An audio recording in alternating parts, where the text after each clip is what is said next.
যাবেন এবং আলোচনা করবেন সঙ্গীতের প্রচার ও প্রসারের জন্য। আমরা জানি যে বাংলা এবং মহারাষ্ট্র এই দুটো জায়গাতেই আমাদের রাগ সঙ্গীতের প্রচার প্রসার সব থেকে বেশি হয়েছে। একসময় বাংলায় জায়গা না করতে পারলে ভারতবর্ষের কোথাও জায়গা করা যেত না, এরকম ছিল। কিন্তু এখন সেটা আস্তে আস্তে বিভিন্ন কারণে বিভিন্ন অবস্থার মধ্যে দিয়ে আমাদের অনেকটা কমে গেছে। কিন্তু এরকম একটা মেহফিল দেখে বড় আনন্দ পেলাম, এবং এটা যদি দীর্ঘস্থায়িত্ব পায় এবং বহুদিন ধরে হয় তাহলে নিশ্চয়ই একটা সুন্দর আবহ তৈরি হবে এবং এর মাধ্যমে রসিক শ্রোতারা সত্যিকারের গান বাজনা শুনতে পাবে। ধন্যবাদ। কারণ দেবাশিস পাশে বসে কথা বলা না বলে ভালো মাইকটা দিয়ে দেবে, সেটা ঠিক।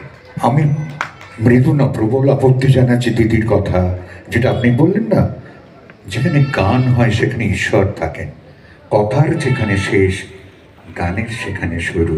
তাই বন্ধুকে বলি, যেটা তুমি বলো কি অসামান্য, নাহম তিষ্ঠামি বৈকুণ্ঠে योगिनम हृदयन च मद्भक्ता यत्र गायन्ति तत्र तिष्ठामि नारद। সুরে বললে কেমন শোনায়?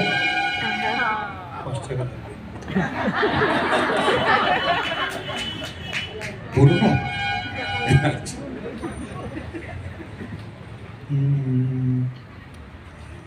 নাহং তিষ্ঠামি বৈকুণ্ঠে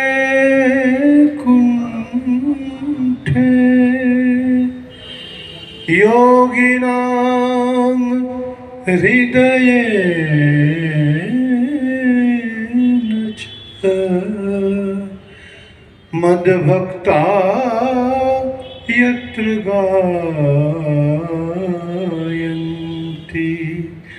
तत्र तिष्ठामि नारद।